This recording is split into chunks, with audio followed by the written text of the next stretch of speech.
There are people who can walk into a room and instantly know what someone is thinking. They read faces. They read body language. They read micro-expressions that last less than a second. They understand deception before anyone speaks a lie. This isn't intuition. This isn't magic. This is a trainable skill. And today, you will learn it. You will learn 7 signals that reveal exactly what people are really thinking. You will learn how to read anyone instantly. By the end of this audiobook, you will never trust a smile again. You will understand the hidden language everyone speaks all the time. This is the art of reading people, and it changes everything. Chapter 1. The face never lies, even when the mouth does. Your face is a traitor to your lies. It reveals what you're hiding before you even know you're hiding it. This is the foundation of reading people.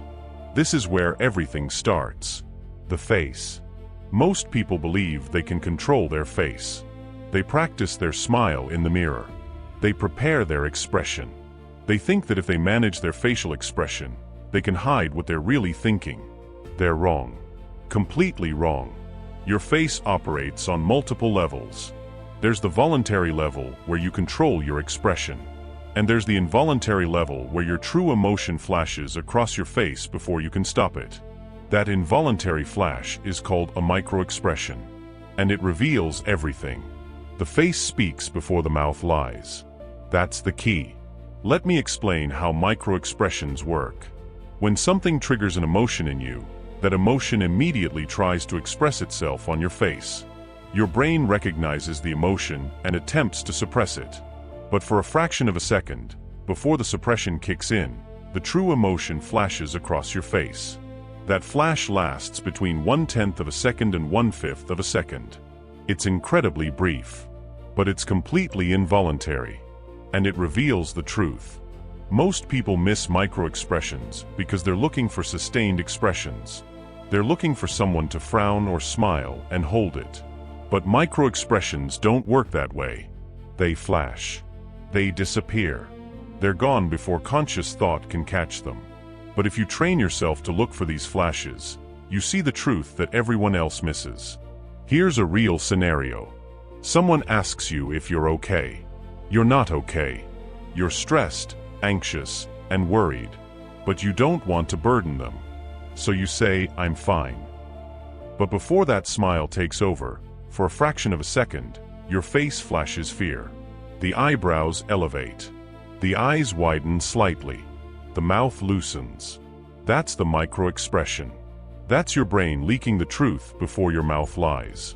The person asking might not catch it consciously. They might not realize they saw it. But some part of them registered that flash of fear.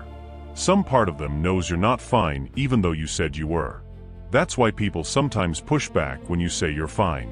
They saw the micro-expression. They know the lie. Now let's talk about the 7 universal expressions. These are expressions that appear across all cultures. A person in Japan, a person in Brazil, and a person in Finland all show the same facial patterns for the same emotions. This is because these expressions are hardwired into the human brain. They're not learned. They're biological. The 7 expressions are happiness, sadness, anger, disgust, fear, surprise, and contempt. Each one has a specific muscle pattern. Each one is unmistakable once you know what to look for. Contempt involves one corner of the mouth being slightly raised. It's asymmetrical. Only one side of the mouth moves. It's the expression of moral superiority. When you see contempt flash across someone's face, you know they're judging you as beneath them. Fear involves the eyes widening and the eyebrows raising. The person looks startled or frightened. When you see fear flash across someone's face during a conversation, you know they're anxious about something. Anger involves the eyebrows lowering and drawing together. The lips tighten. The jaw clenches. When you see anger flash across someone's face, you know they're upset even if they're trying to hide it. Every muscle tells a story. Once you know the stories, you can read anyone. Let me give you a real example. A negotiator is sitting across from someone. They're discussing terms. The other person says, "That sounds good to me." But in that moment, for a fraction of a second, The person's upper lip tightens and the outer corners of their eyebrows lower. Those are two of the anger signals. That person is angry about the terms, even though they said it sounds good. The negotiator saw the micro-expression and knows the truth. The other person is unhappy. They're going to push back. They're going to renegotiate. The micro-expression revealed what the words were hiding. Now let's talk about smiles. Because smiles are where people get caught most often. A genuine smile involves more than just the mouth. It involves the orbicularis oculi muscle around the eyes. This muscle creates crow's feet wrinkles at the corners of the eyes. You can control your mouth. You can force a smile with just your mouth muscles. But you cannot voluntarily control the muscles around your eyes. So when someone is faking happiness or lying, the smile doesn't reach the eyes. The mouth smiles, but the eyes remain flat and cold. This is called a Duchenne smile, as opposed to a non-Duchenne smile. A Duchenne smile is genuine. It involves the eyes. A non-Duchenne smile is forced. It's only in the mouth. The eyes are the gates to truth. Remember that. Here's a real example. A colleague comes up to you and congratulates you on a promotion. They smile. But the smile is only on their mouth. The eyes are flat. The eyes are cold. Even though they said they're happy for you, you know they're not. You know they're jealous. You know they're envious. The forced smile revealed their true emotion. This is the power of reading faces. You can see past the performance. You can see the truth underneath. You can understand what people are really thinking even when their words are saying something completely different. The face never lies. It might be controlled. It might be managed. But before the management kicks in, the truth flashes. Your job is to train yourself to see that flash. Your job is to understand the 7 expressions and the muscle patterns that create them. Your job is to notice when smiles don't reach the eyes. You have a choice right now. You can go through life taking people at face value, taking their words as truth, believing their smiles. Or you can start training yourself to read the signals beneath the surface. You can start seeing what everyone else misses. You can start understanding what people are really thinking. The face is the first signal. It's the most obvious, but it's also the most powerful. Once you master reading faces, everything else becomes visible. Once you understand that the face speaks before the mouth lies, you can never be deceived again. Now that you've learned how to read the face, we need to talk about the eyes. Because the eyes don't just create smiles. The eyes reveal something even deeper. The eyes reveal genuine interest. The eyes reveal deception. The eyes reveal what's actually happening in someone's mind. Chapter 2, the eyes reveal what words conceal. The eyes are windows. But they're not windows into the soul. They're windows into what's actually happening in someone's brain right now. The eyes reveal cognitive processing. The eyes reveal genuine interest. The eyes reveal deception. The eyes reveal everything. Most people focus on eye contact.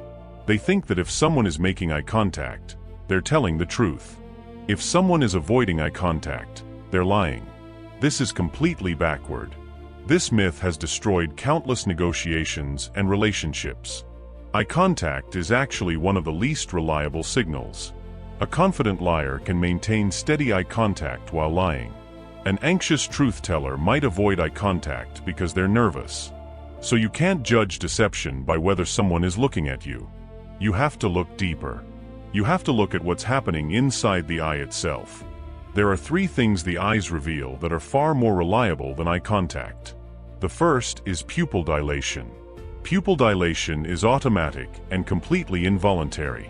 When a person experiences heightened interest or heightened emotion, their pupils dilate. The pupils get larger. This is a physiological response that cannot be controlled. A person cannot consciously dilate or constrict their pupils. So when someone's pupils dilate, you know they're experiencing genuine interest or arousal or attraction or emotional response to something you said or did. The pupils are a window to genuine interest. That's the key. Think about this in a business context. You're pitching an idea, and you notice the investor's pupils dilating as you speak. They're experiencing genuine interest. Even if they haven't said yes, even if they're playing it cool, the pupils dilated. They're genuinely interested. That's information you can trust. Now think about a conversation where someone claims to be interested in what you're saying, but their pupils are constricted. Their pupils are small. They're experiencing disinterest or displeasure. They're not actually engaged.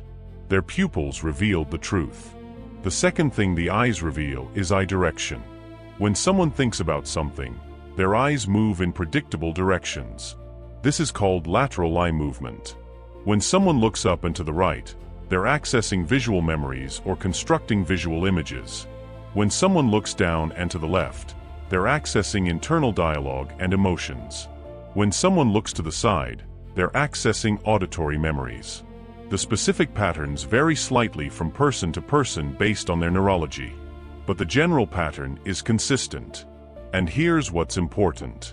When someone is lying, their eye movements often indicate they're constructing something rather than remembering it. You ask someone where they were last night. A truthful person accesses the memory. They look in the direction associated with memory recall. They remember where they were. They tell you. A lying person constructs a story. Their eyes move in the direction associated with construction. They're making something up in real time. Eyes move to where the truth is not. That's the key. But here's the thing. You have to establish the person's baseline first. You have to know how their eyes move normally before you can detect when they're deviating. Some people naturally look to the right. Some naturally look to the left. You can't judge them against a universal standard. You judge them against their own pattern. The third thing the eyes reveal is blinking rate. A person's baseline blink rate is how often they normally blink. For most people, it's about 15 to 20 blinks per minute. This is their normal rate when they're calm and not stressed. But when a person experiences stress or deception, their blink rate changes. Sometimes it increases dramatically. Some people blink 26 times per minute when they're lying. Some blink even more. Additionally, there's a pattern. People often blink less during the lie itself, but more before and after it. It's like their nervous system is trying to manage the stress of the deception. Stress writes itself on the eyelids. That's the key. Here's a real example. You ask someone where they were last night. They claim they were home alone. But during their answer, their blink rate jumps from 15 blinks per minute to 25 blinks per minute. The elevated blink rate reveals their stress. They're uncomfortable. They might be lying. Or they might be stressed about something else. But the elevated blink rate is a signal that something is off. Now here's what's critical. You can't read someone based on one eye signal. One dilated pupil means nothing. One eye movement toward construction could mean they're just thinking creatively. One elevated blink could be caused by dry eyes. You need to see clusters of signals. You need to see multiple signals pointing in the same direction. When you see dilated pupils combined with eyes moving toward memory, combined with a normal blink rate during the answer, that's the truth. The signals align. When you see constricted pupils combined with eyes moving toward construction, combined with an elevated blink rate, that's deception. The signals align. You have a choice. You can take people at their word. You can believe what they tell you. You can ignore what their eyes are actually showing you. Or you can start training yourself to notice these eye signals. You can start by reading what the eyes reveal rather than listening to what the mouth conceals. The eyes don't lie. They reveal cognitive processing. They reveal emotion. They reveal the gap between what someone is saying and what they're actually thinking. Now that you understand how the eyes reveal truth, we need to talk about another part of the face that constantly codes messages. The mouth. The mouth tightens when someone disagrees. The mouth moves in distinctive patterns when someone is stressed or lying. Chapter 3. The mouth speaks in codes only readers understand. The mouth is constantly communicating, but most people don't know how to read the code. The mouth doesn't lie through words. The mouth tells the truth through movements, through tightening, through corner movements, through the way the lips press together or separate. The mouth speaks a language only readers understand. Let's start with one of the most reliable signals: lip tightening. When someone disagrees with what you're saying but is trying to suppress the disagreement, their lips tighten. The mouth gets smaller. The person is literally trying to stop words from coming out. They're suppressing. They're controlling. They're keeping something in. Think about it physically. When you're angry or when you disagree strongly, what do you want to do? You want to speak. You want to express. But if you're in a situation where you can't express, where you need to stay quiet, what happens? Your lips tighten. Your mouth gets smaller. Your lips press together. That's the body's automatic response to suppression. Tight lips hide opposing thoughts. That's the key. Here's a real example. You propose an idea in a meeting. The idea is creative, and you're excited about it. Someone says, "That sounds interesting." But their lips tighten into a thin line. They're suppressing disagreement. They don't actually think it's interesting. They're keeping their opinion to themselves. But the tightened lips revealed what they're hiding. This is incredibly useful information. Because when you see the lip tightening, you know to follow up. You know to ask clarifying questions. You know that the person's actual opinion is different from what they're expressing verbally. You can address their real concerns instead of operating on false agreement. Now let's talk about the corners of the mouth. When someone is experiencing sadness, doubt, or disapproval, the corners of their mouth turn downward. Even slightly. Even just a millimeter. This is nearly impossible to fake. You can force a smile, but you can't sustainably hold your mouth corners upward when you're experiencing doubt or sadness. The corners want to go down. And if you're suppressing that downward movement, you're using effort. You're managing. You're controlling. The corners of the mouth never lie about doubt. That's the key. Here's a real scenario. Someone says, "I'm excited about this new job opportunity." But the corners of their mouth are turned downward. Just slightly. Their words say excitement, but their mouths say doubt. Their mouth says they're uncertain. Their mouth says they're anxious about the change. The corner movement revealed their true emotional state. This is so powerful because people often manage their words carefully. They craft their statements. They say what they think they should say, but they can't manage their mouth corners. Those turn down involuntarily when doubt or sadness is present. Now let's talk about lip biting. When someone bites their lip, they're experiencing internal conflict. They're holding something back. They're struggling with what to say. Lip biting is a self-soothing behavior that appears when someone is stressed or conflicted. It's an adapter behavior, a physical behavior that helps manage internal stress. The lip bite reveals the conflict you're trying to hide. That's the key. Think about when you bite your lip. Usually, you bite your lip when you want to say something, but you're stopping yourself. Or when you're stressed and trying to self-soothe. Or when you're anxious about something. The lip bite is your body's way of managing the internal conflict. Here's an example. You ask a direct question, and the person bites their lip before answering.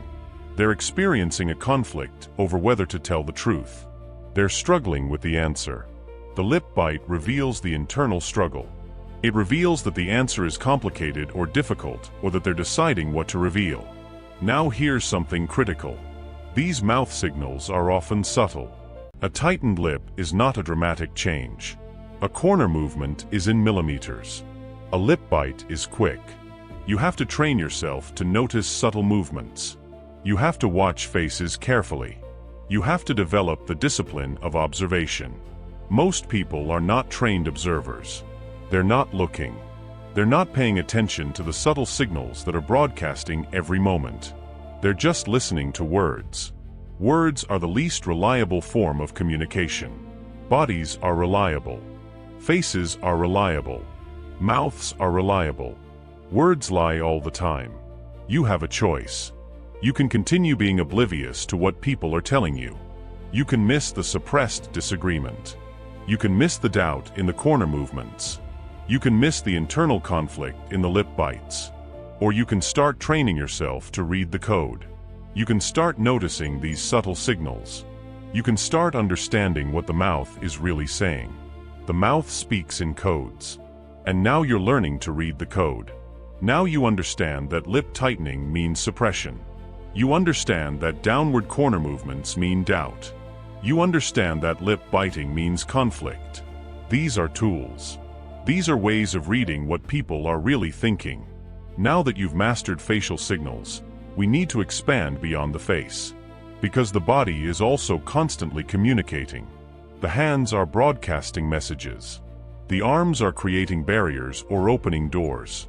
The entire body is expressing what's happening inside. Chapter 4. The hands and arms are broadcasting your real thoughts. Your hands don't lie. Your arms don't deceive. When you're uncomfortable, your hands and arms immediately signal it. When you're closed off, your arms create a physical barrier. When you're open, your hands move freely. The hands and arms are constantly communicating, and most people are not paying attention. Let's start with hand movement away from the body. When someone moves their hands away from their body, they're creating distance. They're physically moving away from you or the topic. They're uncomfortable. Now here's the thing. This could be a source of discomfort for you. It could be discomfort with the topic. It could be discomfort with the situation. But the signal is the same. The hands moving away equals discomfort or distance. The hands move away from discomfort. That's the key. Think about this physically. When you're comfortable with something, where do your hands stay? They stay close to your body. They might rest on your lap. They might stay in front of you. They're integrated into your personal space.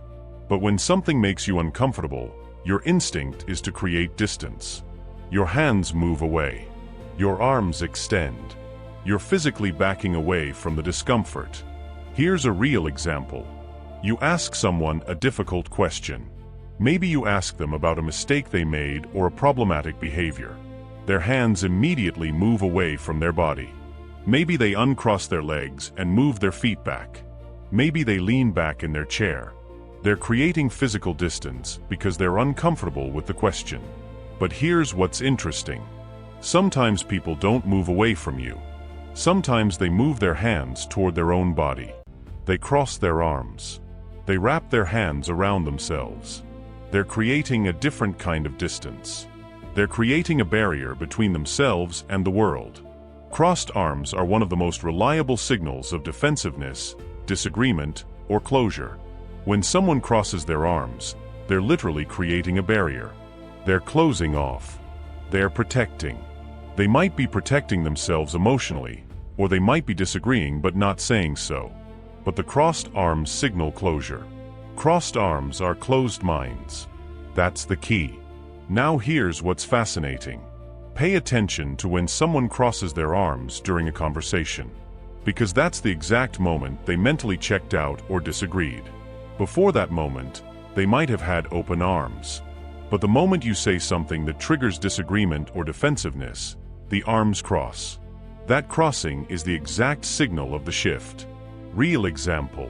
A presenter is giving a presentation, and the audience is open-armed and engaged. The room is receptive. Then the presenter says something controversial. Not obviously controversial, but something that doesn't align with the audience's beliefs. And in that moment, you see arms crossing. Not everywhere, but across a significant portion of the room. That's the exact moment the audience disagreed. That's the exact moment they became defensive.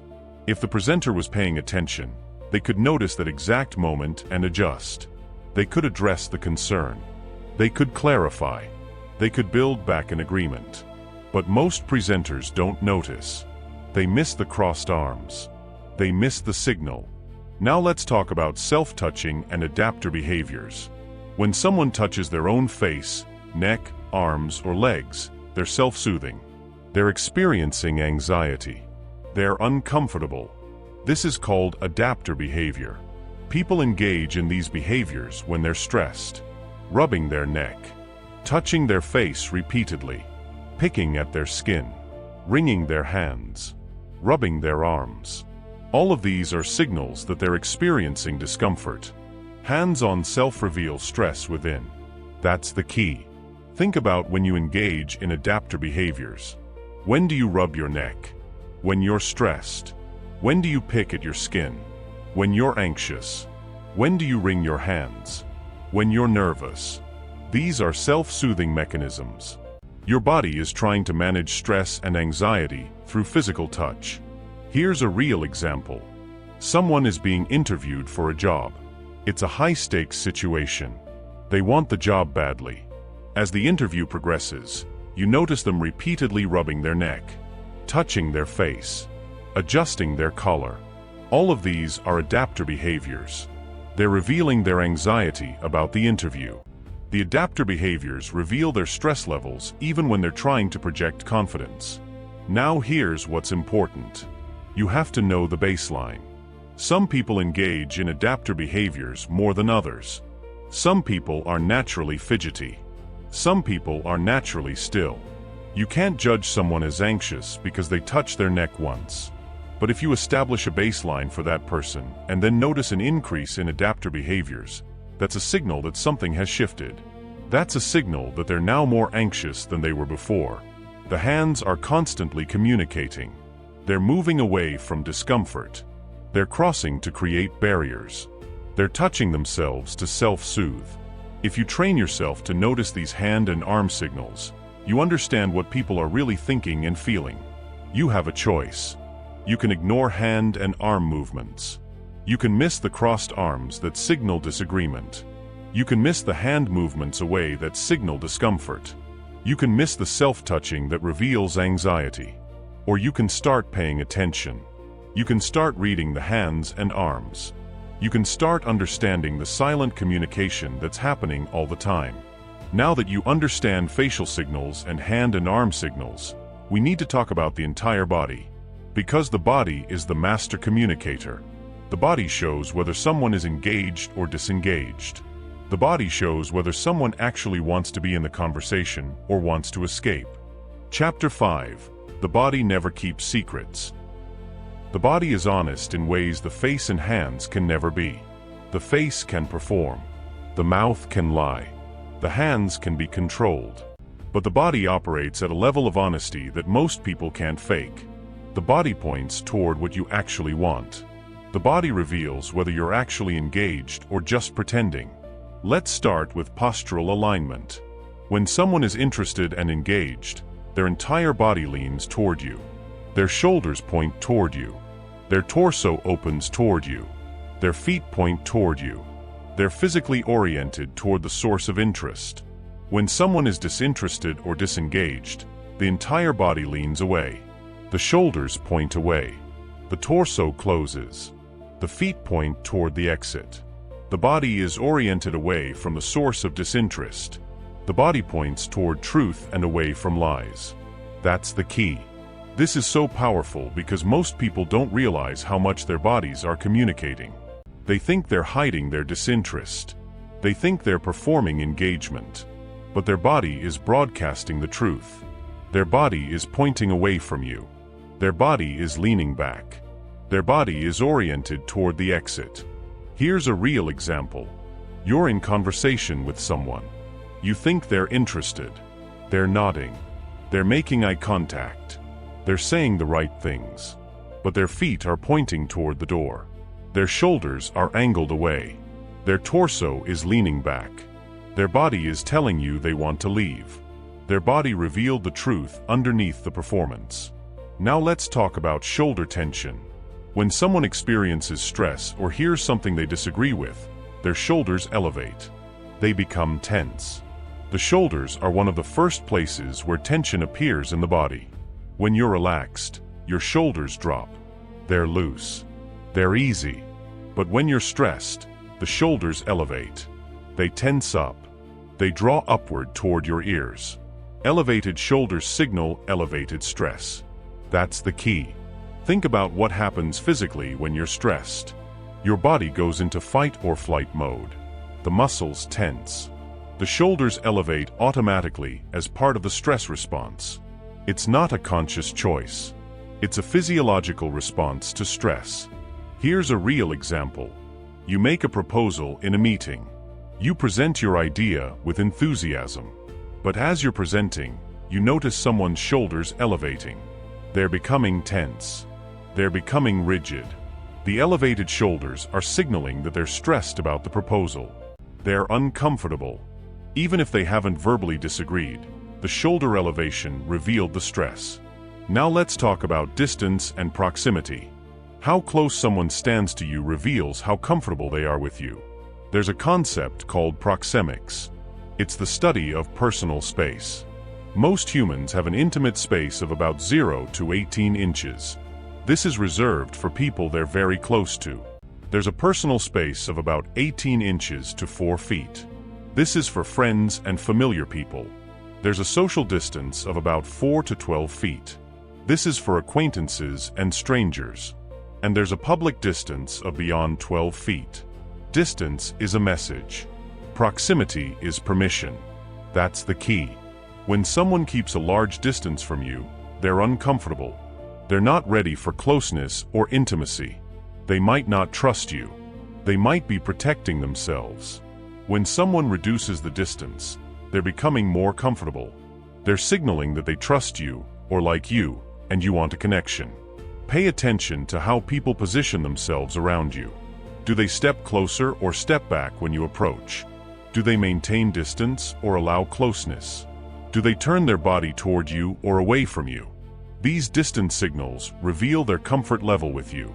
Here's a real example. You approach someone at a party. You're excited to talk to them. As you approach, they step back. They maintain distance. They're uncomfortable with you. They don't want closeness.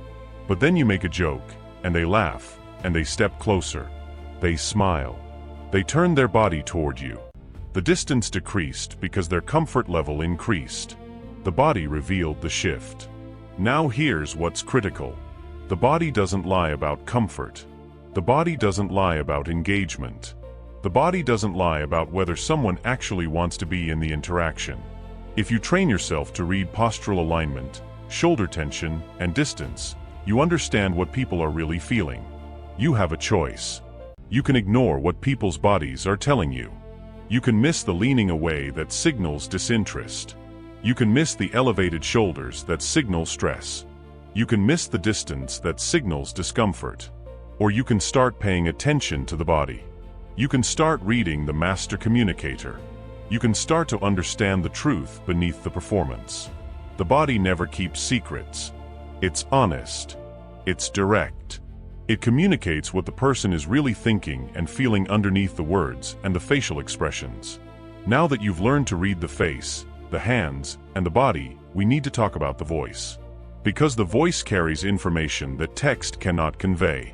The voice reveals deception through pitch changes. The voice reveals stress through acceleration. The voice reveals uncertainty through hesitations. Chapter 6. The voice reveals what words hide. The voice is a tool of deception and a carrier of truth. Most people focus on the words. They listen to what someone is saying. But they miss what the voice is actually communicating underneath the words. The pitch of the voice. The speed of the voice. The hesitations in the voice. These reveal what the words are trying to hide. Let's start with vocal pitch. When someone lies or experiences strong emotion, their vocal pitch often increases. The voice gets higher. This is involuntary. The person cannot control their pitch the way they can control the content of their words. Pitch is controlled by the vocal cords and the tension in your throat. When you're stressed or lying, that tension increases. The vocal cords tighten. The pitch rises. The pitch rises when the truth falls. That's the key. Think about this from a physiological perspective. When you're calm and truthful, your vocal apparatus is relaxed. The vocal cords are loose. The pitch is normal. But when you're lying or stressed, your nervous system activates. The muscles tighten. The vocal cords tense. The pitch rises. It's an involuntary response that you cannot control, no matter how hard you try. Here's a real example. Someone says in a higher-pitched voice than normal, "I'm totally fine, everything is great." The pitch rising contradicts the words. The words say everything is fine. The pitch says they're stressed. The elevated pitch revealed that everything is not fine. The voice exposed the lie. Now let's talk about speech rate acceleration. When someone accelerates their speech rate, they're typically anxious or lying. They're trying to get through the statement quickly. They're rushing. They want to move past the lie quickly. This is an unconscious behavior. The person doesn't realize they're speaking faster. But the change in speed is real and noticeable. Truthful people often speak more slowly and deliberately. They have time. They're not rushing. They're confident in their answer. They're willing to take time to express themselves. But liars rush because they want to move past the lie. They want to get to safety on the other side of the deception. Fast speech hides what slow speech reveals. That's the key. Here's a real example. You ask someone a direct question, a neutral question about their day. They answer slowly and thoughtfully. They take time. They give a full answer. Then you ask a more sensitive question, a question they might have reason to lie about. And suddenly their speech rate accelerates. They answer rapidly in quick, clipped sentences. The acceleration reveals they're uncomfortable.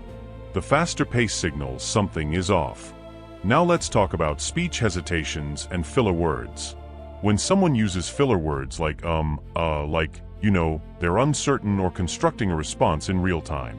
Confident people speak with fewer fillers. Their speech is clean. It flows. But when someone suddenly starts using more fillers, they're entering uncertain territory. They're constructing. They're deciding what to say. They're uncomfortable. Fillers fill the gaps where truth is missing. That's the key. Think about confident speakers. Presidents speaking on subjects they know well. Experts discussing their field. Their speech is clean. Few fillers. Few hesitations. But watch someone who's uncertain. Watch someone being asked about a sensitive topic. The fillers increase. The umps multiply. The speech becomes choppy. The fillers reveal the uncertainty. Here's a real example. Someone confidently answers your first question with no fillers. They're comfortable with the topic. Then you ask a more sensitive question. And suddenly, fill their response. The increase in fillers reveals they've entered uncertain territory. The question hit a nerve. Now here's what's important.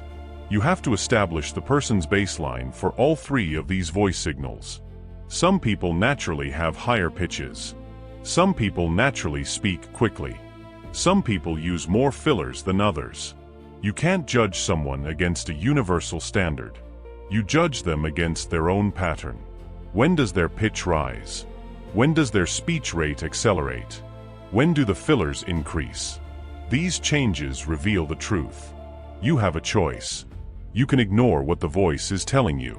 You can miss the pitch changes that signal stress. You can miss the speech acceleration that signals lying.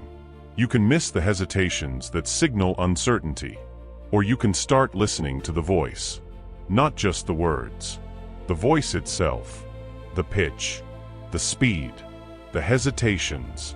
All of these carry information about what's really happening inside the person speaking. The voice reveals what words hide. The voice is honest in ways that words can never be. If you train yourself to listen to pitch, speed, and hesitations, you understand the truth underneath the words. Now that you've learned to read faces, hands, bodies, and voices, we need to talk about something that ties all of this together. The baseline. Every person has a baseline, and you can only read someone accurately by comparing their current behavior to their baseline. Chapter 7. The baseline is everything. You cannot read someone accurately without understanding their baseline. The baseline is how they normally act, speak, move, and respond when they're not stressed or lying. Some people are naturally animated. Some are naturally reserved. Some people naturally speak quickly. Some people naturally speak slowly. If you don't understand their baseline, you cannot detect when they deviate from it. This is the mistake most people make. They apply a universal standard. They assume that if someone avoids eye contact, they're lying. They assume that if someone's voice rises, they're stressed. They assume that crossed arms means they're defensive. But this is completely backward. Eye contact varies by culture and personality. Voice pitch varies naturally. Some people cross their arms when they're comfortable. The baseline is the truth.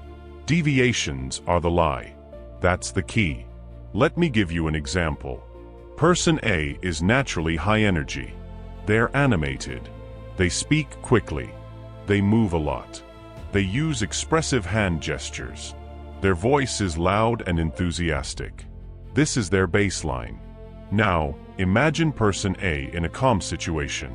They're still animated, still quick, still loud, because that's who they are. Person B is naturally quiet. They're reserved. They speak slowly. They move deliberately. Their gestures are minimal. Their voice is soft. This is their baseline. Even when person B is engaged and happy, they're still quiet and reserved, because that's who they are. If you judge person B by person A's baseline, you'll misread them constantly. You'll think they're disengaged when they're actually engaged. You'll think they're stressed when they're actually comfortable. You'll think they're lying when they're actually being truthful because you're comparing them to the wrong standard. The correct approach is to establish each person's individual baseline and then notice deviations. When does person A become quiet? When are they less animated? When does their speech slow down? Those deviations reveal something. When does person B become more animated? When are they more expressive? When does their speech accelerate? Those deviations reveal something. Here's a real example. You have a colleague who is naturally reserved. They rarely speak in meetings. When they do speak, it's thoughtful and slow. That's their baseline. Now, in a particular meeting, they don't speak at all. They're even quieter than baseline. What does that mean? They might be offended. They might be unhappy with a decision. They might be disengaging from a project. The deviation from their baseline reveals something. Conversely, you have another colleague who is naturally talkative. They speak frequently. They're animated and quick. That's their baseline. Now, in a particular meeting, they're quiet. They speak less than usual. What does that mean? Something changed. They might be upset. They might be struggling. They might be disengaging. The deviation from baseline is the signal. Now let's talk about clusters. One signal means nothing. A person might touch their neck once because it itches. A person might raise their voice once because they got excited. A person might cross their arms once because they're cold. Single signals are noise, but clusters of signals together reveal the truth. One signal is noise. Clusters are true. That's the key. When you see multiple signals pointing in the same direction, that's when you've found something real. If someone touches their neck, crosses their arms, speeds up their speech, uses more fillers, their shoulders elevate, and their pupils constrict, that's a cluster of stress signals. That cluster reveals something is wrong. Here's a real example. You're negotiating and the other person claims they like the terms. But their lips tighten, their shoulders elevate, their feet point toward the exit, and their pitch rises. That's a cluster of anger and discomfort signals. The cluster reveals they're actually unhappy with the terms, even though they said they like them. But if you only saw one signal, if you only noticed the raised shoulders, you might assume they were cold. Or you might miss it entirely. But when you see the cluster, you understand. Now let's talk about context. A person who has just come in from the cold will have elevated shoulders. They might have tension. They might touch their neck. You can't judge these signals without understanding the context. A person who has just run up the stairs will have elevated breathing. They might be sweating. They might have elevated blood pressure. These signals don't mean stress or lying. They mean physical exertion. Context always matters more than interpretation. That's the key. The same signal in different contexts means different things. Crossed arms in a cold room might mean they're cold. Crossed arms in response to a statement might mean they're defensive. An elevated pulse in response to exercise means they're physically active. An elevated pulse in response to a question might mean they're anxious. You cannot read signals without understanding context. Here's a real example. You're interviewing someone for a job. You notice elevated stress signals. elevated speech rate, more fillers, elevated pitch. You assume they're nervous about the interview. But then you learn that the person has social anxiety disorder and always shows these signals in social situations. The context changed your interpretation. These signals are their baseline, not a deviation. Now here's the critical principle. Baseline plus context equals accuracy. Without a baseline, you're guessing. Without context, you're guessing. But baseline plus context plus clusters of signals equals truth. That's how you read people accurately. You have a choice. You can try to read people using a universal standard and constantly guess wrong. You can miss signals because you don't understand someone's baseline. You can misinterpret signals because you don't understand context. Or you can invest the time to understand each person's baseline. You can understand context. You can notice clusters. You can read people accurately. The baseline is everything. It's the foundation of accurate reading. Without it, all your other skills are worthless. Now that you understand baseline, clusters, and context, we need to talk about the ultimate test: reading deception. Because understanding deception is the highest level of reading people. Chapter 8: The Ultimate Test: Reading Deception. Reading deception is the ultimate skill in reading people. Because deception is where everything shows.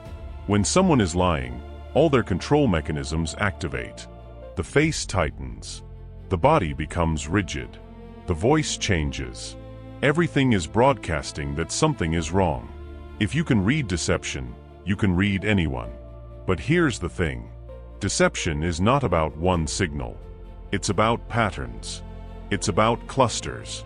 It's about understanding what liars do when they're lying. Let's start with over-explanation. When someone is lying, they often provide too much detail. They over-explain. They add information that wasn't asked for. They add context and justification, as well as unnecessary details. Why? Because they're trying to convince you. They're unsure their lie will be believed, so they add more information to make it seem credible. They think that more detail equals more credibility. So they provide elaborate stories when simple answers would suffice. Liars talk.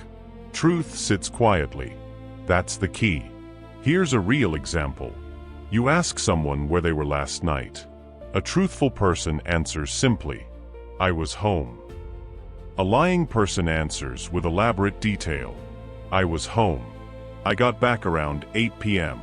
I ordered pizza from that place on Main Street. I watched a movie. My roommate was there. We ordered from that new pizza place, and they got the order wrong, but we didn't send it back because we were tired. I went to bed around 11 p.m. The over-explanation is an attempt to convince through volume. The truthful person doesn't need all that detail. They just answer the question. Now let's talk about consistency. A liar might show the right emotion, but the details don't align. Or the emotion is performed, but the details reveal stress. A truthful person might not be animated, but the details are consistent, and the emotional response aligns with the story's content. Pay attention to whether the person's story stays consistent across multiple tellings. Pay attention to whether the emotional response aligns with the story's content. Liars perform emotion. Truth expresses it naturally. That's the key. Here's a real example. Someone tells you a story about a sad event, but they're animated. They're joking. They're smiling. The emotion doesn't match the content. Then you ask them to tell the story again, and the details change. The consistency breaks. The emotion shifts. The person is performing rather than expressing. The performance revealed the deception. Now let's talk about unprompted denials. When someone is guilty of something, they often deny it before you even accuse them. They defend before they're attacked. Why? Because they're anxious that you know or will find out. An innocent person doesn't defend something they haven't been accused of. An innocent person asks, "What are you talking about?" A guilty person denies immediately. The guilty speak before being spoken to. That's the key. Here's a real example. You walk into a room, and someone immediately says, "I didn't do it," without you saying anything. That unprompted denial reveals that they know something is wrong. They're expecting to be accused. They're preemptively defending. An innocent person would ask, "Didn't do what?" But a guilty person denies the accusation before it's made. Now let's talk about something more sophisticated: the lag in response. When someone is asked a question, they typically answer immediately. But when the question threatens them or requires them to lie, there's often a lag. A pause before the answer. They're deciding what to say. They're constructing the lie. They're managing the response. Truthful people answer quickly because they don't need to construct anything. They just report what they know. But liars need time. They need to think about what to say. They need to construct the story. The lag reveals the construction. Here's a real example. You ask someone a neutral question. They answer immediately. No lag. Their response is automatic. Then you ask a sensitive question, and there's a pause. A lag. They're thinking. They're constructing. They're deciding what to say. The lag revealed they're uncertain about how to answer. But here's what's critical. You have to understand the context. Some people naturally pause before answering. Some people are thoughtful and reflective. A lag doesn't automatically mean deception. But a lag combined with other signals, a lag combined with a change from their baseline, a lag combined with a cluster of other deceptive indicators, that's when you found something real. Now let's talk about the most important principle of reading deception. You cannot accuse someone directly based on signals. You cannot say you're lying because your pupils constricted. That's aggressive. That's accusatory. That damages the relationship. Instead, you ask clarifying questions. You probe gently. You explore the gaps between what they're saying and what the signals are showing. Questions reveal. Accusations conceal. That's the key. When you notice deception signals, you don't attack. You ask. I notice you seemed uncomfortable when we discussed that timeline. Is there something about the schedule that's a concern? You're bringing attention to the signal without accusing. You're creating space for honesty. You're giving them an opportunity to tell the truth. This approach is far more effective than a direct accusation. Because when you ask questions, people often reveal the truth on their own. They don't feel attacked. They feel heard. And people are more willing to be honest with someone who's trying to understand than someone who's trying to catch them. You have a choice. You can use your ability to read deception to attack people, to catch them in lies, to prove that you're right. That damages relationships and creates defensiveness. Or you can use your ability to read deception to better understand people, to probe gently, to create space for honesty, to build a deeper connection. Reading deception is not about catching people. It's about understanding people. That's the distinction. Now that you've learned to read deception, we need to talk about how to take that knowledge and actually use it in the real world.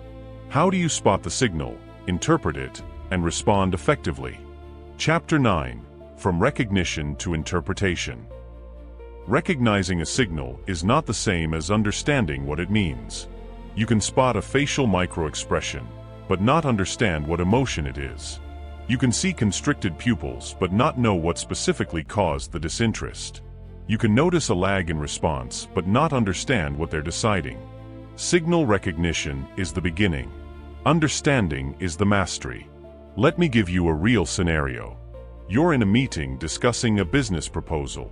As you're presenting, you notice someone's lips tighten. You recognize the signal. Lips tightening means suppressed disagreement. That's what you learned. But wait. Suppressed disagreement about what specifically? Is it disagreement with the proposal itself? Is it a disagreement with your numbers? Is it a disagreement with your credibility? Is it a disagreement with something you implied? You recognize the signal, but you don't know what they're disagreeing with. Signal recognition is the beginning. Understanding is the mastery. That's the key. The next step is to backtrack. You need to understand what specifically triggered the signal. What did you just say? What point were you making? What question had you just asked? The signal was triggered by something specific. You need to identify what that something is. In the example, you were presenting numbers. The lips tightened right after you mentioned the timeline. Now you understand. They're disagreeing with the timeline. That's what triggered the signal. Not the whole proposal. Not your credibility. The timeline. Once you understand what triggered the signal, you can address it. You can ask clarifying questions. I noticed you seemed concerned when I mentioned the 6-month timeline. Is there something about that schedule that doesn't work? Now they have an opportunity to reveal what's actually going on. Maybe the timeline is impossible. Maybe they have a conflict. Maybe they think it's too ambitious. You don't know until you ask. But now you're asking the right question because you understood what triggered the signal. Here's another example. Someone's pupils constrict while you're telling them about a product or service. You recognize the signal. Constricted pupils mean disinterest or displeasure. But disinterest in what? In the entire product? In a specific feature? In the price? In how you're presenting it?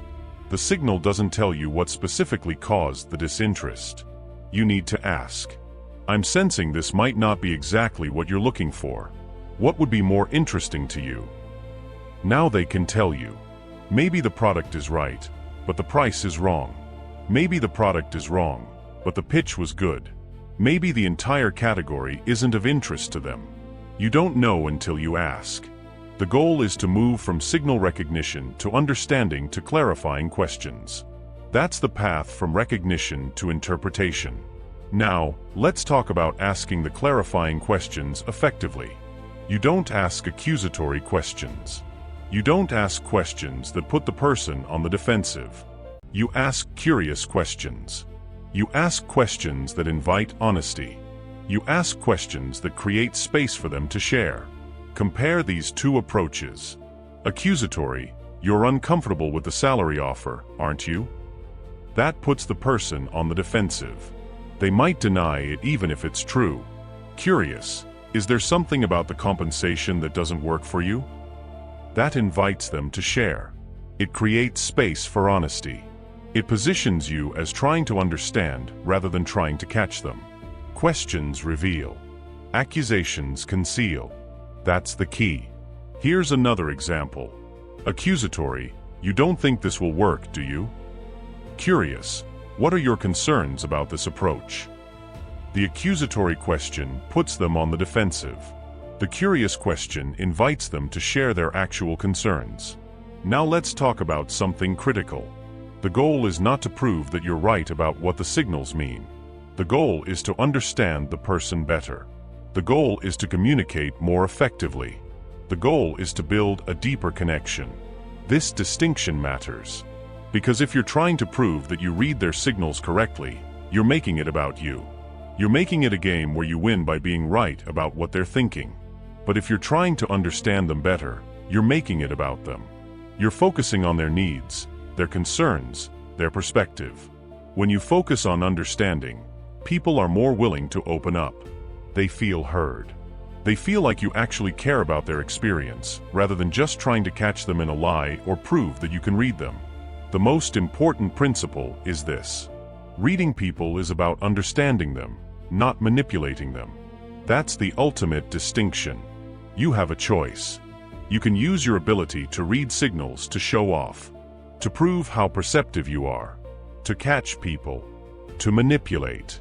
That might win you some short-term victories, but it damages relationships and creates mistrust.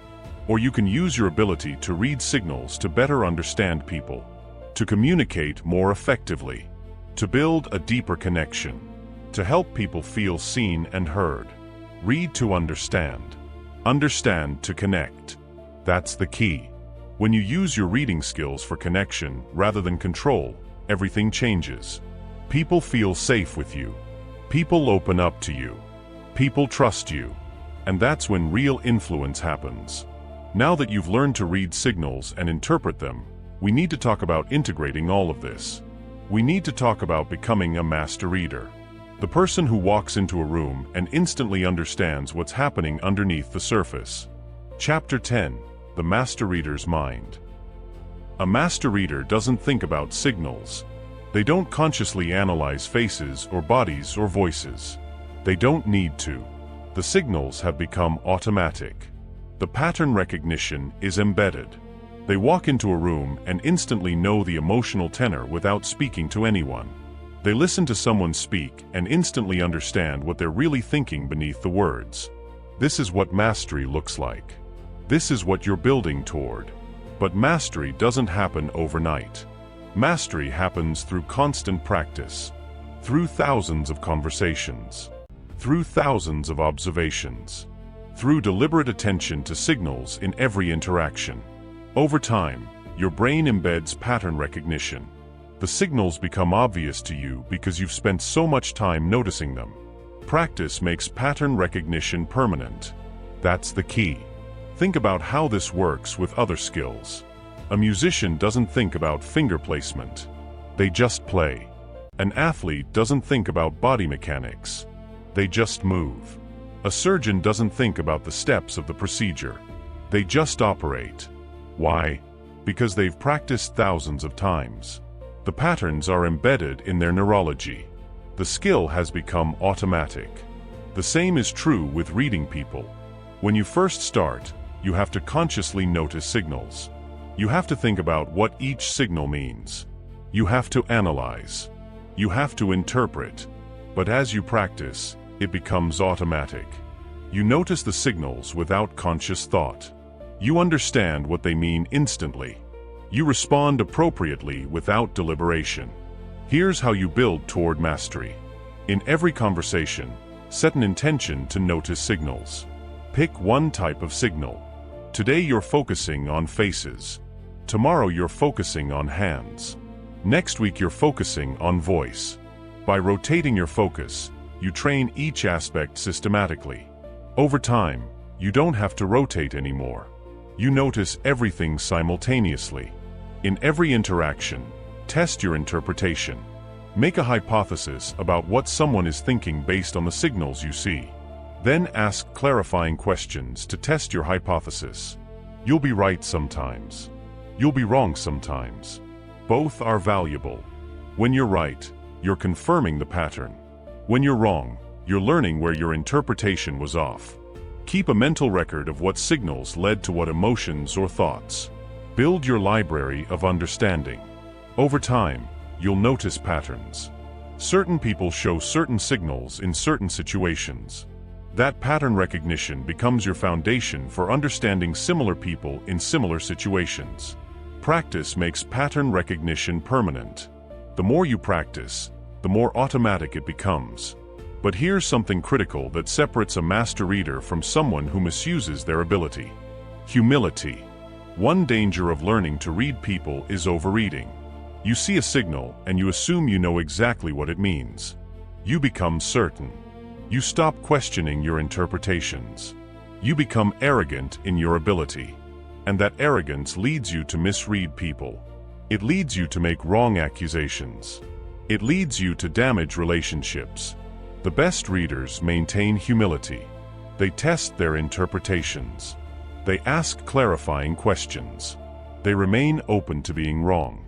They understand that signals have context. That signals can be misinterpreted. That they might be completely wrong about what they think they're reading. Confidence in reading, humility in interpretation. That's the key. Here's a real example. You read someone and assume they're lying based on their signals. Their pupils constricted. Their speech accelerated. Their blink rate elevated. All lying indicators. You're certain they're lying. So you accuse them. But when you ask clarifying questions, you discover they're actually telling the truth. The signals were caused by something else entirely. Maybe they have anxiety. Maybe they're naturally high-strung. Maybe the context you didn't understand is affecting their behavior. Your certainty led you wrong. Your humility would have led you to ask questions before accusing. The master reader is confident in what they see, but they're humble about what they interpret. They hold their interpretations lightly. They remain open to correction. They ask clarifying questions. They allow people to reveal their own truth rather than imposing an interpretation on them. Now let's talk about ethics. Because once you can read people, you have power. You can understand what others are thinking. You can predict what they're feeling. You can see deception. You can use this power to help people or to manipulate them. You can use it to build trust or to exploit trust. You can use it to connect deeply or to control ruthlessly. Using your power ethically is the final lesson. That's the key. A salesperson uses reading skills to understand a client's actual needs instead of manipulating them into buying something they don't need. A manager uses reading skills to support employees instead of using the information against them.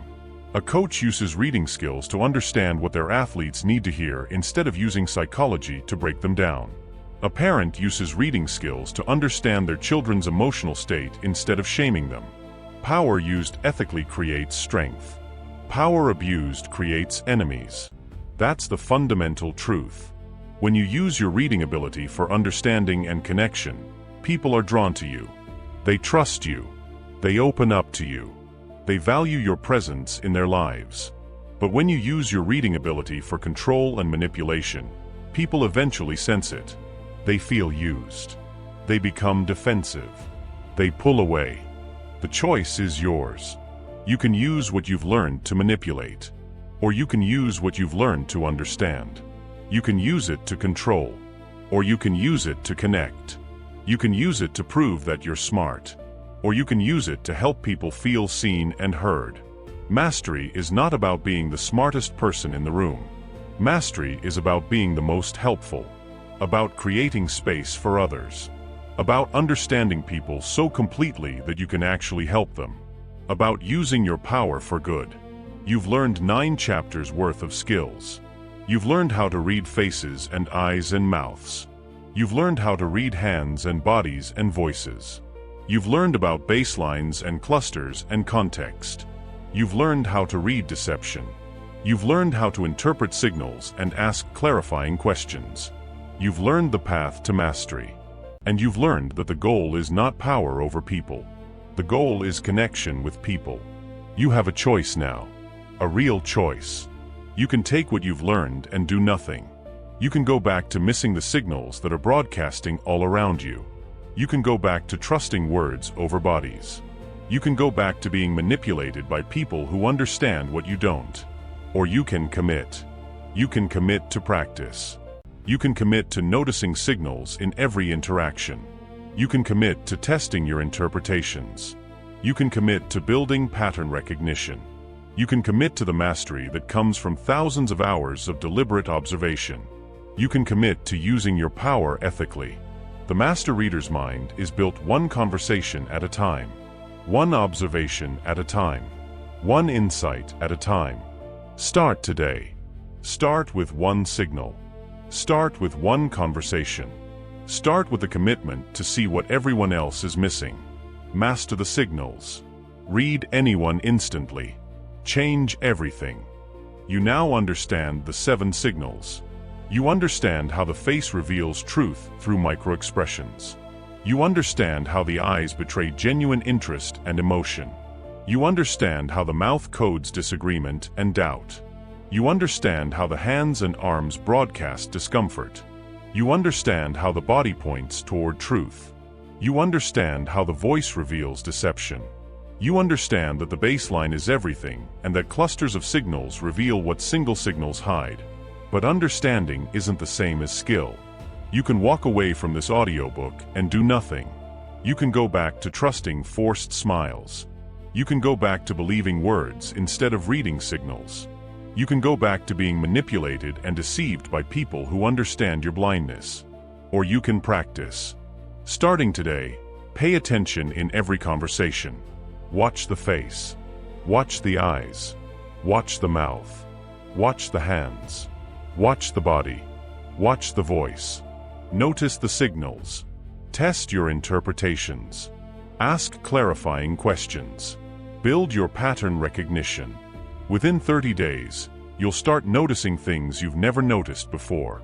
Within 90 days, reading people will start becoming automatic. Within a year, you'll understand people better than they understand themselves. But it starts with commitment. It starts with looking. It starts with practice. The question is not whether you can learn to read people. You can. The question is whether you will. Master the signals. Read anyone instantly. Change everything.